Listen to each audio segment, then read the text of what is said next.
Alafu ulibeba ile maji? Muda si nilikwambia ukuje naye. Hapana, sijaleta maji, niliacha kwa baba.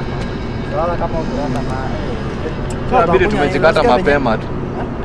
Bado tumepanga hizo. Tumejikata alafu baadaye nasikia kuna bwana kesho tunapanga hapa tutembee tu tuangalie alafu.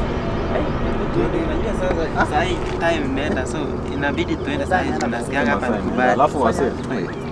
Bado nasikia mlima ikwange fiti vile, so tunafaa kwa tumejikata mapema hivi. Lakini tuendane hivi kwanza tufike kwa ile cave alafu tuende hivi.